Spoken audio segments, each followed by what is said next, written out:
Hey everyone, this is Tyson with Njanko of Quincy, and today I was going to do a little quick tour of our inside plants.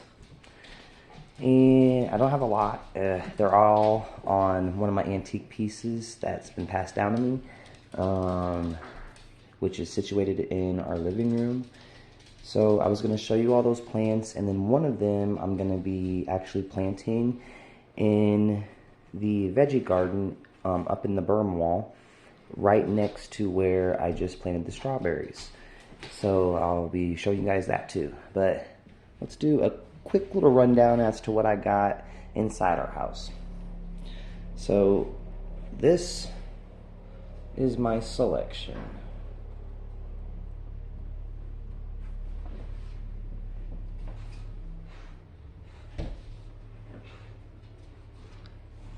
As you can see, I'm not too big on inside plants, but yeah, I do like some, especially during, the holidays. Like when, sorry, my dogs are playing. If you hear noise in the background, it's them being rowdy. But this is a poinsettia. This is a Christmas cactus. I have it in, you can see it, I have it in a vase. I love little statues. But that's our Christmas cactus. Behind it, this is Lucky Bamboo. We've probably had this for 4 years. And the one in the middle right here with the spiral was the mother planet. Mother planet. Cactus. Which it's done blooming. It is putting on new growth at the top there. And then that's one of our Lucky Bamboos. I have it in a glass vase. And the one in the middle with the spiral is the mom plant. And it gave 2 little offshoots of Lucky Bamboo. And so they are our tallest plant by far. Almost to the ceiling.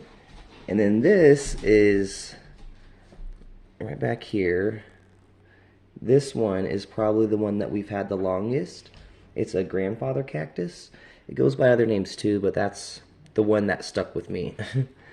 And this pot is filled with all kinds of succulents, different varieties. There's probably about 8 different succulents in that pot. But yeah, it's pretty nice.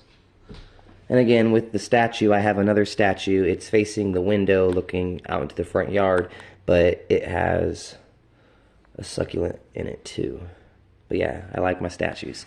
And then this pot is also Lucky Bamboo. So you can tell that it has yellow leaves at the top. If your plants do that, normally it means that you're overwatering, and I am pretty sure I have overwatered my Lucky Bamboo. So that's nice. It seems to be bouncing back though. So, and this is our amaryllis. It already bloomed as well, so now it's just got its beautiful leaves. And this is my rosemary, and if you can see, there's like peppermint growing on the side. It's barely even there. But this is the one that we're about to be replanting next to the strawberries outside. But yeah, that's our inside plants, and now I'm just going to round up the rosemary in that one pot and get it in the ground.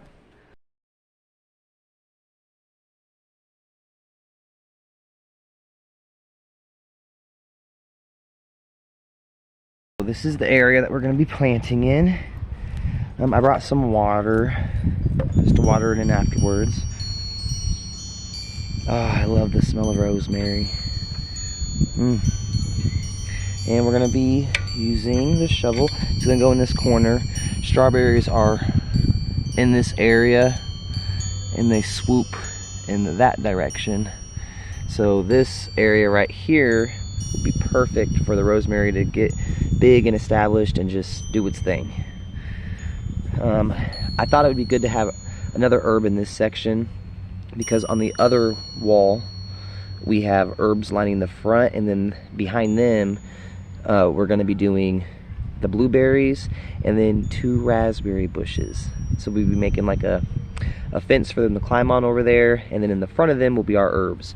In this one, we have the crabapple tree as the backing, and then strawberries as the cover for the base around the crabapple, and then the rosemary will be right here.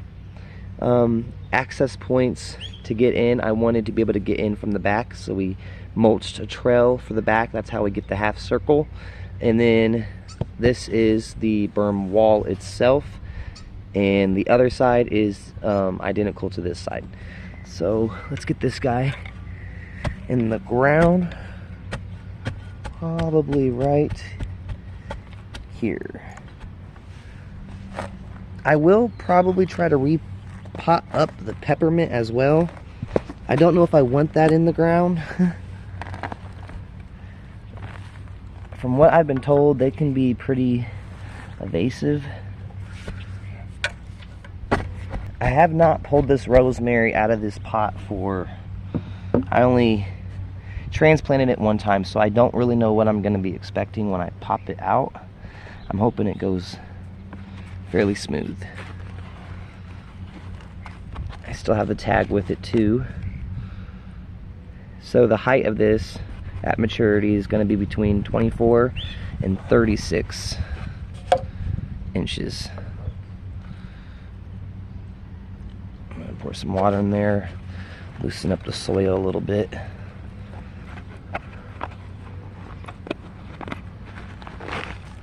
And just like that. Move that pot. I'm going to backfill just a little bit. Place that guy right there.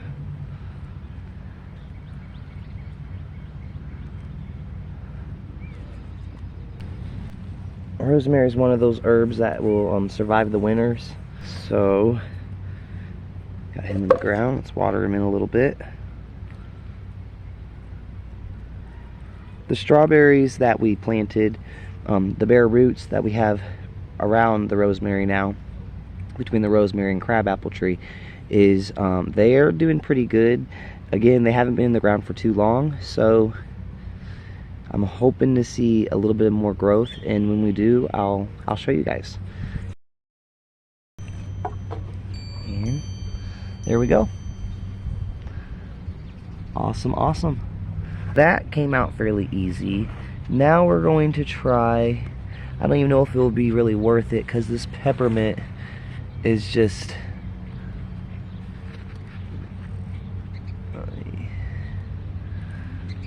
yep, it just broke off.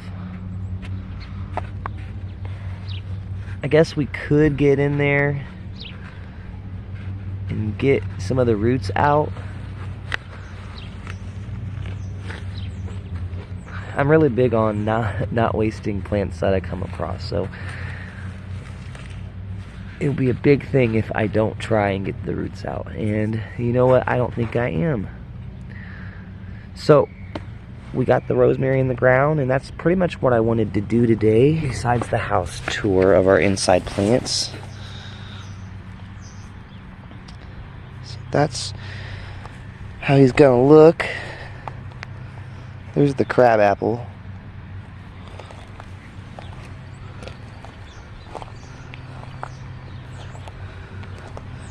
And then this is the other side. This is where we planted those herbs in one video. The lemon balm, the opal purple basil, and then the cinnamon basil. And then behind it, that's the blueberry. Yeah, everything's coming together. It's looking really, really good. I'm excited for what's still to come. So one more thing that we're going to be doing is we're going to finish edging out that garden bed. Just because now that the strawberries are there and the rosemary's there, it can be edged out. So I'm going to take you guys with me while I do that. It shouldn't be too long. I already did some of it off camera, and then I'm like, you know what? Why don't I show you guys me doing that as well? This is the pile of rock that is left from other projects, and it will be going where we just planted the rosemary. Okay, so I got the rock that I need. Let's get it get it going. Instead of pounding this rock into the ground, I'm actually just laying it, making sure it's all butted up nicely together. So that's why it seems as though I'm flying through it. I just wanted something a little bulkier to hold the mulch in place, and the dogs know that any place we have circled out with rock is a no enter zone. Does that really stop them? Not so much, but probably 7 out of 10 times it does, so I call that a win. So once they see this edged out, then it will be less of a urge to go through it, especially since we have new stuff growing in this area.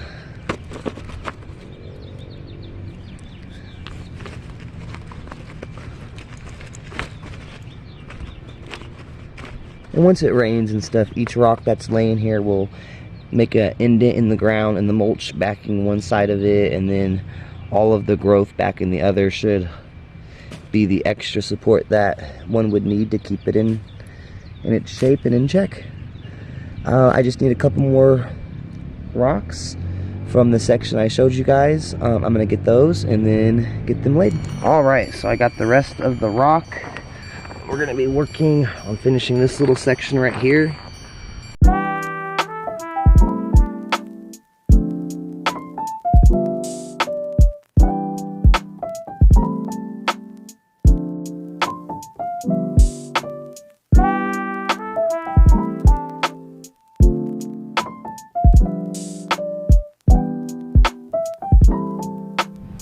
Alright, so this is it all completed, being edged out.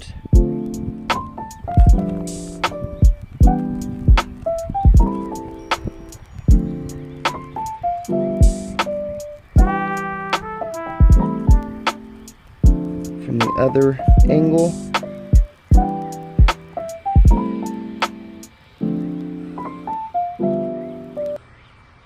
So yeah.